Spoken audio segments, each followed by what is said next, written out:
Now that we know how to build a pivot table, we will explore some more features that we can use to further strengthen our pivot tables. These are drill down reports, report filters, slicers, and pivot charts. Here's our worksheet again containing sales, order, and customer feedback data for Food to Go's partner restaurants. Let's build another pivot table, this time to compare the number of orders received in June and July. Now, each time you create a new pivot table, it will open in a new sheet. It's always good to name your sheet so you don't get mixed up. Let's call this our orders pivot. Now we just have to drag the fields to the correct quadrants.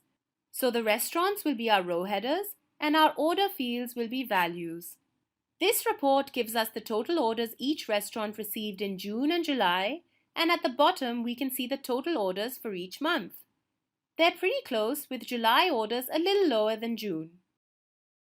Now, if we glance through the values for each restaurant, we may notice a steep increase or decrease in the orders between the 2 months. If we look at the last restaurant, Taste of Sicily, we can see that the number of orders significantly dropped between June and July. If a number looks too low or high and we want to find out more about it, we can just double-click on the cell. We will then be taken to a new worksheet with a table on it. This is a drill-down report and shows all the details behind a summarized value. Since we double-clicked on the July sales value for Taste of Sicily, Excel has built another report consisting of every row of source data used for that subtotal. If we now look at the 2 order columns, we can immediately see that although orders have fallen in every area, there has been a huge fall in orders in the North branch, which is the cause behind the poor performance in July. Drill-down reports are a powerful feature of pivot tables and allow us to do in-depth analysis on individual values.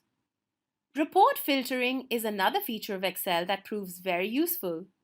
If you look back at our pivot builder quadrants, we have discussed all of them except the filter quadrant. If we want to filter our data in a particular way, we can just drag a field to this quadrant. Let's drag cuisine to the filter quadrant and see what happens. Right above our pivot table, we can see that a cuisine drop-down list has been added. This list acts as a filter. Currently, we are seeing data for all cuisines, but if we click on the arrow, we can choose to filter out restaurants of a certain cuisine. Have a quick look at the total of all orders in June and July across cuisines. Now, if we uncheck Italian to filter it out, we can see that our total for both months has been impacted a lot. Let's tick Italian again and now filter out Indian instead. Wow, this has had even more of an impact on total orders in both months, which means that Indian restaurants contribute a lot to overall orders. Report filters work like data filters, and we can add multiple filters if we want. If we now add area as a filter, we can apply our filters to find out the total number of orders for Indian and Italian restaurants in the North area. Because we are filtering for 2 cuisines, our filter drop-down shows multiple items. Alright, now let's take a look at slicers. They are very similar to report filters, but make filtering even faster, giving you quick access to filters in a separate menu. Click on any cell in your pivot table and then click on the Analyze ribbon. The Analyze ribbon will only be displayed when you're working with pivot tables. Click on Insert Slicer and we will then see a dialog box containing all our fields. We can just tick the one we want to filter, so let's tick Cuisine again. Now we can see buttons for each cuisine, and we can just select them to apply filters and our pivot table will update. If we want to select non-adjacent cuisines, we just have to press and hold down the Control key as we select them. As we can see, the pivot table changes each time according to the slices selected. Now the last thing I want to walk you through is pivot charts.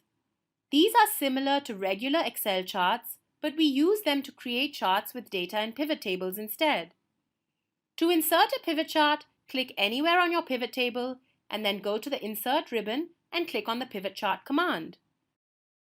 We can then select the chart we want, so let's go with a clustered column chart and then click OK. Now, any changes you make in your pivot table will show up in this chart. Let's play around with our fields and remove June and July orders completely and look at number of complaints instead. Do you see how the pivot chart and its components update completely? This is really handy to get a visual representation of our data.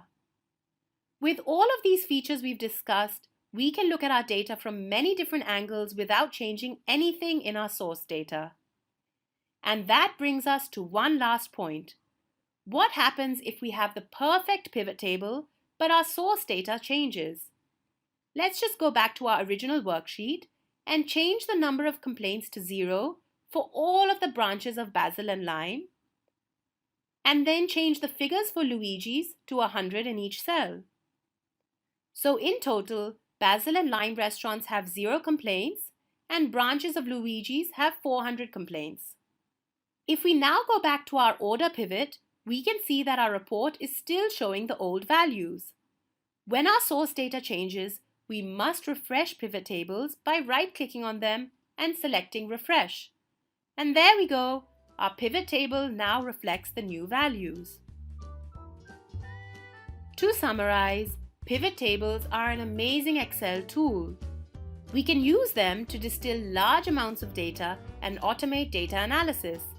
They are easy to create and manipulate by dragging fields to customize them according to our preferences. Pivot tables help us to summarize, compare, and analyze data, allowing us to answer all sorts of complex questions. It's also easier to see trends and spot anomalies.